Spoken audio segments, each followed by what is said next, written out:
ఇప్పుడు గురువుగారు ఇంకొకటి ఇది తంత్రవాస్తు అని ఏమైనా ఉంటుందా? వాస్తుశాస్త్రం అయితే ఉంది. హ్మ్. మేము తంత్ర జ్యోతిషం చెప్తున్నాము. గ్రహబలం లేనిదే గృహబలం లేదు. మనకు గృహంలో కూడా నవగ్రహాల యొక్క స్థానాలు ఉంటాయి.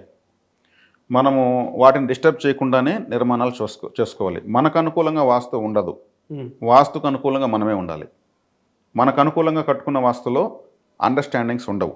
ఎవరి మాట ఎవరు వినరు. ఇచ్చిపుచ్చుకోవడాలు కూడా సరిగ్గా ఉండవు. ఒక సెల్ ఫోన్ అడిగితే ఇసిరేస్తారు, క్యాచ్ పట్టుకుంటారు, పోతూ ఉంటారు. అంటే చేతికిచ్చే ఒక వస్తువు చేతికిచ్చేదని కూడా ఉండవు. అంత స్థాయిలో అండర్స్టాండ్స్ పడిపోయింటాయి. కాబట్టి ఈ బాత్రూమ్ అనేటువంటిది ఇంటిలో ఉండకూడదు. అది మరుగుదొడ్డి. అవును. పాతకాలం ఇంటికి దూరంగానే పెట్టేవాళ్ళు. అవును. లేదు ఎక్కడో చీరలలోకి వెళ్ళొచ్చేవాళ్ళు. అది ఇంటి లోపలికి వచ్చేసింది. అది రావడం వల్ల, అది సరైన స్థానంలో అప్పుడు ఉండకపోవడం వల్ల 20% వాస్తు ఎగిరిపోతుంది. పర్ఫెక్ట్ ప్లేస్లో ఉంటేనే 20% ఎగిరిపోతుంది. అది ఉండకూడని చోట ఉంటే 50% వాస్తు ఎగిరిపోతుంది. మిగిలిన ఎక్కడ ఏమన్నా తర్వాత విషయం. ఒక బాత్రూమ్ వల్ల 20-50% వాస్తు డ్యామేజ్ అవుతుంది.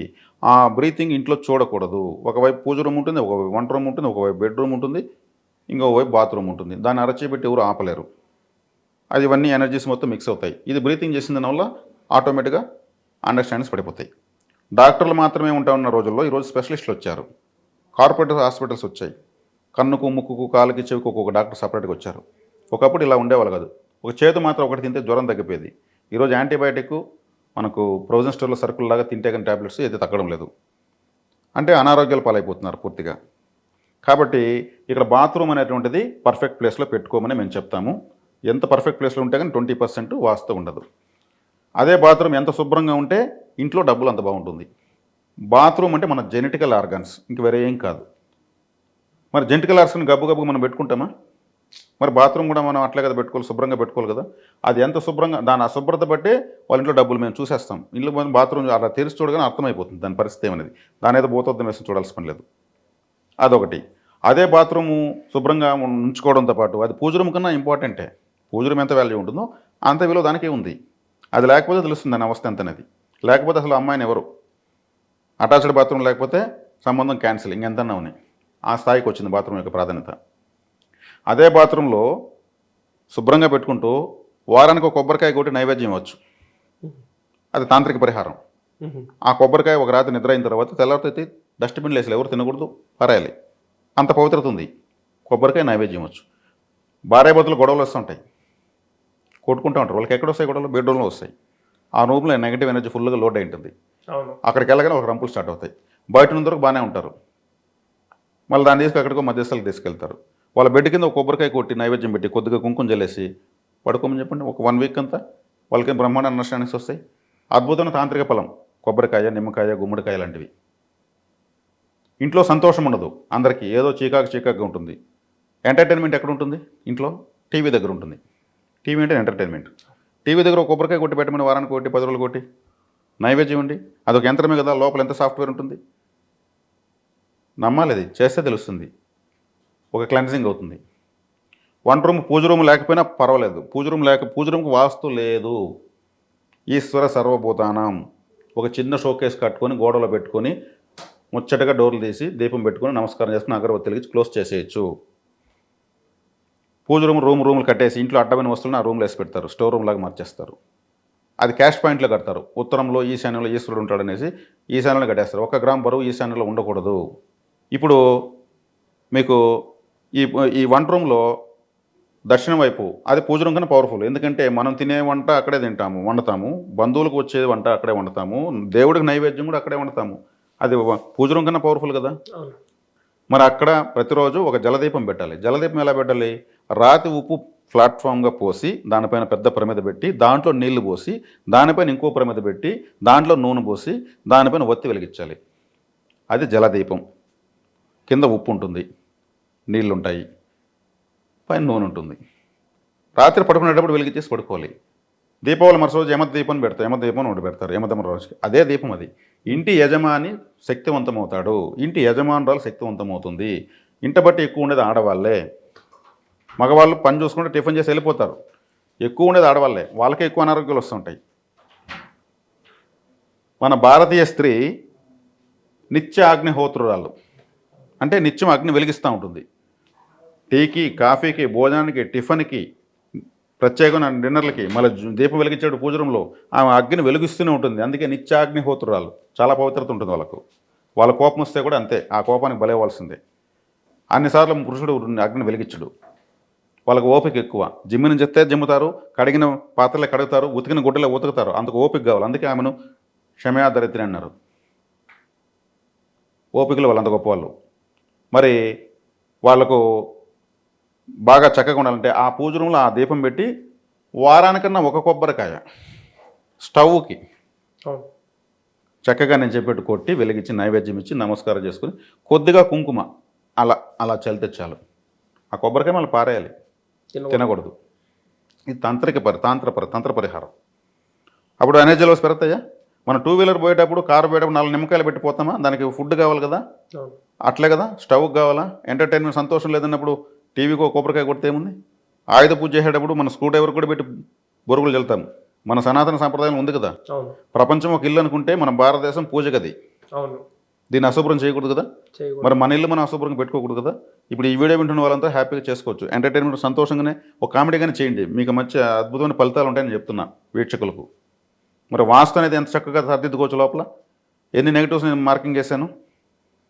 మరి అందరూ కలిసే ప్లేస్ ఏది? అన్ని జంక్షన్ 4 రోడ్లు కలిసేది ఇది హాల్లో అన్ని వైపుల నుంచి మిక్స్ అవుతారు. మనం తినే గుమ్మడికాయ ఉంటుంది ఎర్రగా, రామ గుమ్మడికాయ అంటారు, లేదంటే కూర గుమ్మడికాయ అంటారు. ఆ కూర గుమ్మడికాయను కట్ చేసి హాల్లో పెట్టి, ఇంటి బయట అయితే బూడిద గుమ్మడికాయ కొట్టాలి, తెల్లగా ఉండేది. ఇంటి లోపలైతే కూర గుమ్మడికాయ కొట్టాలి. కుంకుమ చల్లి నైట్ పడుకునేటప్పుడు అది కూడా పెట్టి తెల్లవారితో తీసి దాన్ని పారేయాలి. ఆవుకి ఇంకొకరికి ఇవ్వకూడదు. అందరూ కాళ్ళు కలిసేటువంటి ప్లేస్ అనమాట. ఒక బస్ స్టాండ్ లాంటిది హాల్. దీనికి ఎంత ఖర్చు అవుతుంది? గణపతి హోమము, సుదర్శన హోమము, వాస్తు హోమము, లక్ష్మీ కుబేర హోమం చేయాల్సిన అవసరం ఉంది. అవన్నీ ఎనర్జీ పాయింట్సే కదా.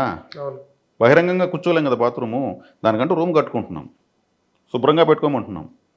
భార్యాభర్తలు గొడవలు వస్తే ఒక కొబ్బరికాయ నైవేద్యం ఉంటున్నాం. ఇచ్చి చూసే తెలుస్తుంది.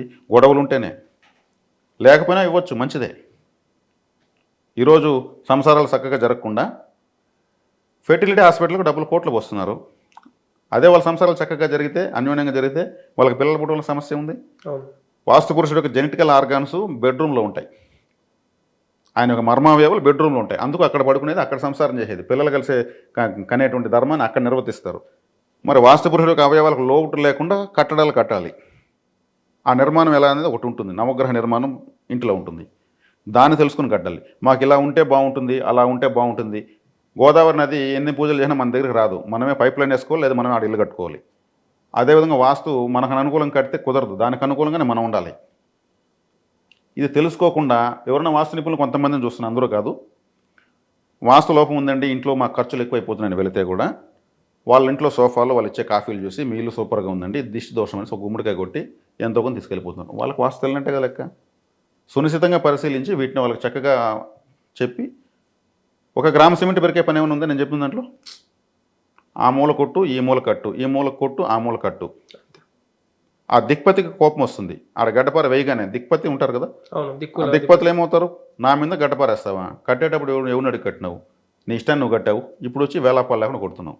ఒకవేళ కొట్టవలసి వస్తే పాలు తేనె కలిపిన పదార్థాన్ని అక్కడ మొదట్లో పోసి నమస్కారం చేసుకొని, అయ్యా దిక్పతి, మా కుటుంబ సంతోషం కోసం మేము చేసిన పొరపాటుగా ఇక్కడ ఈ నిర్మాణం చేయడం జరిగింది, క్షమించమని ప్రార్థన అని చెప్పి క్షమాపణ చెప్పుకోవాలి. భూమి పూజ, భూత పూజ చేయమన్నారు. భూత పూజ అంటే ఏమి? మనం ఇల్లు కట్టకముందు అక్కడ ఏదో పురుగో పుట్రా ఉంటుంది, దానంతా క్లీన్ చేసేస్తాం. అవేం కావాలా? అవటికి ఒక ప్రళయం వచ్చినట్టే. ఇదేంద్ర బాబు మొత్తం కొట్టేస్తున్నారు చెట్లు గిట్లని. అవేం కావాలా? అదే భూత పూజ. భూత శాంతి చేయాలి, భూమి పూజ చేయాలి. ఇక్కడ మేము ఇంకా కడంతకాలం బతకపోతాము, మా పిల్లలు మేము తరతరాలు అని భూదేవికి అక్కడ మన రికార్డు ఎంతవరకు అంతవరకు భూదేవికి పూజ చేయాలి. ఇవి నేర్పించింది మన సనాతన ధర్మం, మన భారతదేశం. ఇవేవి చేయకుండా చేయడం వల్ల మనశ్శాంతి ఎలా ఉంటుంది ఇంట్లో? ఆ ఇల్లు కట్టకముందు ఆ ఇంటి అడుగు భాగంలో కుక్కలు ఆడుకుంటూ ఒక ఎముక తెచ్చి పూడ్చిపెట్టేసి ఇల్లు ఉంటాయి. మట్లో కలిపి మనకు తెలియదు. దానిపైన కట్టడం కాళ్ళంతా పీకుళ్ళు లాగుతూ ఉంటాయి. శల్య దోషం, శల్యం అంటే ఎముక. ఇవన్నీ ఎవరు గుర్తిస్తారు? బయట గేటు, లోపలికి బయటకు వచ్చే కారు చూస్తే సరిపోయిందా? మన ఇంట్లో జరిగే వృధా ఖర్చు ఆగితే అదే మొదటి ఆదాయం. ప్రతి ఒక్కరికి ఒక వెహికల్ 2 వీలర్ ఉంటుంది, 2 కార్లు ఉంటాయి. ఊర్లో అందరూ చూస్తే వాళ్ళ ఇంట్లో అందరికీ వెహికల్స్ ఉంటే అంతా పెట్రోల్ ఏమన్నా వర్షం నీళ్ళ కుండలో పట్టి పోసేదానికి. వీళ్ళు ఊర్లో వాళ్ళు చూడడం కోసం వెహికల్స్ తిరుగుతూ ఉంటారు. పెట్రోల్ బంక్లో డబ్బు అంతా పోతూ ఉంటుంది. అదే అందరూ అడ్జస్ట్ అయ్యి ఒక బండ్లు ఇద్దరు పోతే 2-3 బండ్లు కంట్రోల్ అవుతాయి. ఎంత ఆదాయం ఒక నెలకు మిగులుతుంది? ఈ డబ్బు వాళ్ళదే కదా, వాళ్ళ డబ్బే వాళ్ళకి మిగులుతుంది కదా. కొత్తగా ఆదాయం రావాల్సిన ఉన్న వేస్ట్ ఖర్చు కంట్రోల్ చేస్తే కొత్త ఆదాయం ఇంట్లోనే పుడుతుంది. నేను తంత్ర వాస్తులో చెప్పించేటి ఇటువంటి విధానాలే. వాళ్ళు నాకు ఇచ్చే ఫీజు నేను జాతకం చెప్పినా నేను వాస్తు చెప్పినా అరగంటలో ఖర్చు అయిపోతుంది నాకు. నేను చెప్పే ఫలితం వాళ్ళకి జీవితాంతం ఉంటుంది. అంతే కదా. అవును. రోజుకో ఫలితం చెప్తాను నేనేమన్నా. నా కోసం నవగ్రహాలు ఏమన్నా ఇంకొక 10 మంది ఉడుకొచ్చి మేము 18 మంది ఉంటారా? మహాభారత కాలంలో ఉన్న 9 గ్రహాలే ఆ రోజు ఉన్న 20 నక్షత్రాలే ఈరోజు ఉన్నాయి. ఆ రోజు ఒక అబ్బాయి పుడితే మా అబ్బాయి ఏం చదువుతాడంటే విలువిద్యాకారుడు, మల్లా విద్యాయోధుడు, గుర్రపు స్వారీ చేస్తాడు అంటా ఉన్నారు. అదే అబ్బాయి ఇప్పుడు పుడితే సాఫ్ట్వేర్ ఇంజనీర్ అవుతాడు, డాక్టర్ అవుతాడు, పోలీస్ అవుతాడు, డ్యాన్స్ మాస్టర్ అవుతాడు, సినిమా యాక్టర్ అవుతాడు అంటున్నారు. సబ్జెక్ట్ ఎందుకు మారిపోయింది? గ్రహాలవే ఉన్నాయి కదా. దేశకాలమాన పరిస్థితులు బట్టి వాటిని అన్వయించుకుంటూ అలా వచ్చిన సబ్జెక్టు. ఇప్పుడు నేను ఉన్నటువంటి జ్యోతిష విధానాలకు కొంచెం భిన్నంగా అందరూ చేసుకోగలిగే విధంగా, నమ్మదగే విధంగా, ఖర్చులు లేకుండా ఇస్తున్నటువంటి పరిహారాలు ఇవి. నాకు మంచి పేరే వస్తూ ఉంది, సంతోషపడుతున్నారు, ఫోన్లు చేసి చేసుకోగలుగుతున్నారు. ఆలయ పరిహారం, వ్యక్తిగత పరిహారం, తంత్ర పరిహారం అని 3 ఇస్తామండి మేము. ఆలయ పరిహారం అంటే వాళ్ళ జాతక రీత్యా వెళ్ళాల్సిన ఆలయాలు మాత్రమే. అవి ఎంత దూరంలో ఉండొచ్చు, ఒక్కసారైనా వెళ్ళి రావాలి. దగ్గరలో ఉంటే ప్రతిరోజు వెళ్ళొచ్చు. ఆలయానికి వెళ్ళడం వల్ల వీళ్ళ యొక్క కర్మ అక్కడ క్లెన్జింగ్ అవుతుంది. అదే కొంతమంది అంటూ ఉంటారు. For example Raghava Lawrence hero, ఆయన లారెన్స్ అంటే క్రిస్టియన్, హిందూ పేరు కాదు అది. ఆయన లారెన్స్గా ఉన్న రోజులు డ్యాన్స్ మాస్టర్గానే ఉన్నాడు. ఆయనకి ఎవరో ఒక గురువు చెప్పడం వల్ల నువ్వు ఒక గురువు యొక్క ఎనర్జీ లెవెల్స్లోకి వెళ్ళావంటే నీ స్థాయి వేరుని. ఆయన రాఘవేంద్ర స్వామిని ఆరాధ్య దైవంగా తీసుకుని రాఘవ లారెన్స్గా మారిన తర్వాతనే మాస్ అన్నాడు, కాంచన 1, 2, 3 అన్నాడు. ఈరోజు ఆయన హెల్ప్ చేస్తున్నారు. ఆయన ఊహించిన స్థాయికి, ఎంతైనా దాన ధర్మాలు చేసే స్థాయికి వెళ్ళిపోయాడు.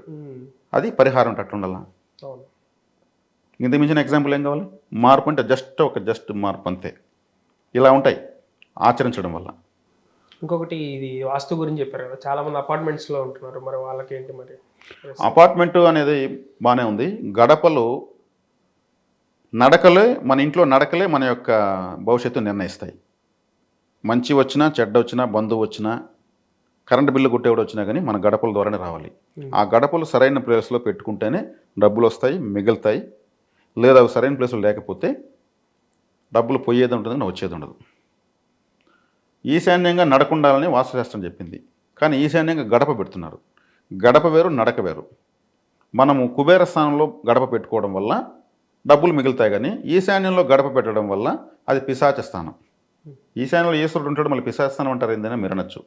మనం ఇచ్చేద్దాం క్లారిఫికేషన్ వీడియోలో అందరినీ కూడా. ఈశ్వరుడు ఈశాన్యంగా ఉంటాడు, ఆయన శ్మశానవాసి. శ్మశానంలో పిశాచలే కదా ఉంటాయి. శివుడు ఎక్కడుంటే భూత ప్రేత గణాలన్నీ ఉంటాయి. మరి ఈశాన్యంగా శివుడితో అర్చిస్తూ ఆరాధిస్తూ పిశాచ గణాలు ఉంటాయి. ఇప్పుడు ఎక్కువగా లవ్ మ్యారేజెస్, లేచిపోవడాలు, ప్రేమ వివాహాలే కదా అవుతున్నాయి. ఒకప్పుడు ఇన్ని లేవు కదా. ఆ గడపలో నడవడం వల్లనే యుక్త వయసు వచ్చిన వెంటనే ఏంది వీళ్ళకి భయపడేది, బతికినంత కాలం వీళ్ళకి సమాధానం చెప్పాలి, మన భవిష్యత్తు మనది, కులం అంటారు, గోత్రం అంటారు అనేటువంటి ఎదురు తిరిగేటువంటి స్వభావం వస్తుంది. అలా అవుతుంది. ఈశాన్య వైపు గుమ్మం ఉండకూడదు. అది పిశాచ స్థానం. అక్కడ రవి, కేతు, చంద్రగ్రహాలు ఉంటాయి ఈశాన్యంలో. రవిగ్రహం అంటే ఏంది?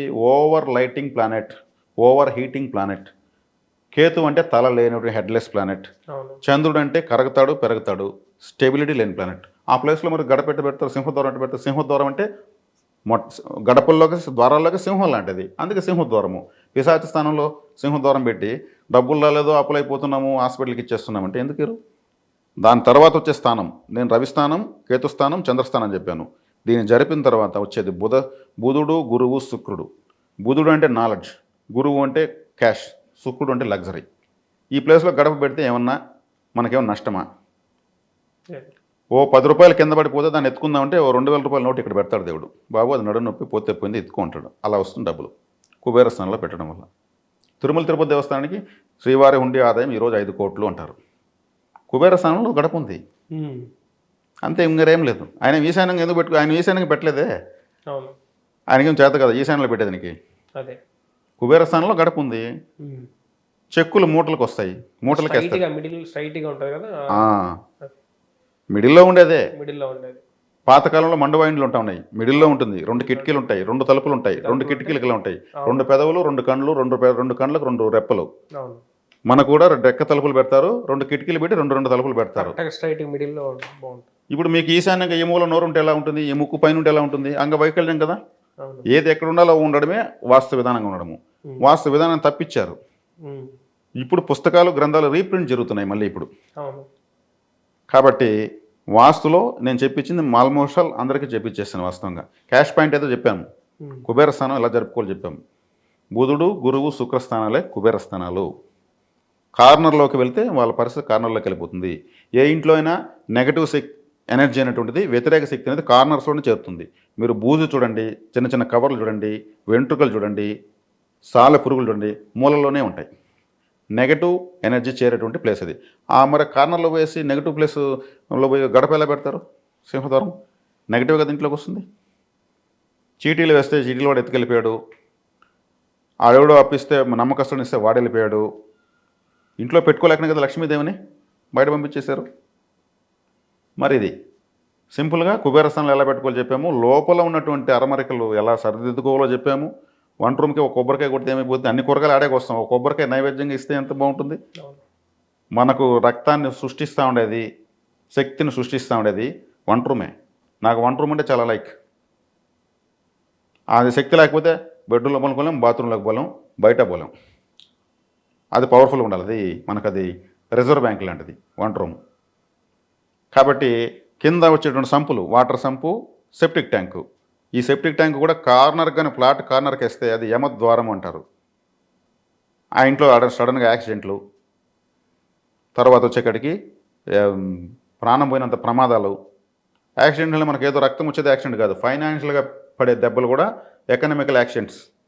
ఓ 5 లక్షలు 10 లక్షలు పోయిన పెద్ద గాయం, అది ఇంటికి ఆర్థిక గాయం అంటారు. అది పూడాలంటే మళ్ళీ మనం తింటూ మళ్ళీ మిగలబెట్టాలి. ఇటువంటి కూడా అది కూడా యాక్సిడెంటే. మనకు తగిలి గాయం వచ్చేది యాక్సిడెంట్ అనే కాదు, ఇవి కూడా యాక్సిడెంట్లే. పరువు పోయిందనుకోండి, అది యాక్సిడెంటే, సైకలాజికల్ యాక్సిడెంటే. ఇలా ఆలోచిస్తాం మేము. కాబట్టి ఇంటి లోపల వేసే రంగులు ఉంటాయి, colour therapy, water therapy, music therapy, physiotherapy, magnetic therapy, ఇవన్నీ ప్రపంచంతో ఆమోదించింది ఈ థెరపీస్ అన్నింటినీ. అలాగే కలర్ థెరపీ, మన రెటీనాను ప్రశాంతంగా పెట్టగలిగే కలర్స్ ఉంటాయి, వాటిని లోపల వేయాలి. బయట వేయాల్సిన రంగులు బయట ఒకటి ఉంటుంది. కొంతమంది కొన్ని రంగుల లోపలికి వెళ్ళిపోయి ఉంటారు, వాళ్ళు కాట్లాడుకుంటూ ఉంటారు, నన్ను తీసుకెళ్తారు. నేను చెప్తాను, పోస్ట్ ఆఫీస్కో లేకపోతే పోలీస్ స్టేషన్కో లేదంటే ఫైర్ స్టేషన్కో కొట్టే రంగులు ఎత్తి లోపల కొట్టేస్తారని చెప్తాను. అవి చూడగానే మనకు అలా ఉంటుంది. పోలీస్ స్టేషన్ కలర్ చూడగానే బ్రిటిష్ వాళ్ళు కనిపెట్టారు ఆ కలరు, అది అట్టే కంటిన్యూ అయింది. దాని అయితే ఇంటి లోపల కొట్టుకుంటే ఏముంటుంది? ఫైర్ ఇంజిన్ కొట్టే కలర్ కొడతారు వాళ్ళు లోపల, ఎలా ఉంటుంది? రెటీనా బీభత్సం కన్ఫ్యూజన్ అయిపోతుంది. ఇంట్లో ఉండాలని బుద్ధి పుట్టదు, బయట వచ్చేసి ప్రశాంతం అయిపోతుంది అంటారు. కలర్స్ కూడా పక్కా ఉంది. మీకు చెప్పగానే మీకు అర్థమైంది. ఈ ఒక్క రంగే కాదు, ఇంట్లో కొట్టకుండా ఎన్నో రంగులు ఉన్నాయి. కాబట్టి నేను కొత్తగా ఎవరికి కొలతలు పెట్టి ఇంట్లో నేను పెట్టివ్వడం. ఆల్రెడీ కట్టేసిన ఇళ్ళలో అరెస్ట్ అయిపోయింటారు వీళ్ళు, రకరకాలుగా కీచులు అట్లా ఉంటాయి. వాటి నుంచి కూడా రిలాక్స్ చేయగలను. ఈ వీడియో వింటే చాలా ఆటోమేటిక్గా అందరూ కరెక్షన్ చేసుకునేస్తారు. అవును, ఖచ్చితంగా. చూశారు కదండి, తంత్ర జ్యోతిష్యం గురించి, తంత్ర వాస్తు గురించి గురూజీ గారు చాలా గొప్పగా చెప్పారు. ఇవి ఫాలో అయితే కనుక ఇంకా అసలు నో డౌట్స్, ఎటువంటి మీకు దోషాలు ఉన్నా కానీ క్లియర్ అయిపోతాయి. ఖచ్చితంగా మీ కుటుంబంలో, మీ ఇంట్లో, మీ పిల్లల దగ్గర కూడా ఎటువంటి సమస్యలు అయితే మీకు ఉండవు, అందులో నో డౌట్. ఇంకేమన్నా మీకు ఏదైనా డౌట్స్ ఉంటే సార్ నెంబర్ ఇక్కడ పెడుతున్నాం కదా, సార్కి మీరు కాంటాక్ట్ అవ్వచ్చు. కాంటాక్ట్ అయ్యి మీకున్న సందేహాలు కానివ్వండి, మీకున్న దోషాలు పరిహారాలు కానివ్వండి, అన్నీ కూడా ₹2 దగ్గర నుంచి కూడా గురువు గారి దగ్గర అన్ని పరిహారాలు ఉన్నాయని చెప్పారు. పెద్ద పెద్ద ఖర్చులు ఏమో, పెద్ద పెద్ద యాగాలు హోమాలు అయితే ఇక్కడ ఏమి ఉండవు.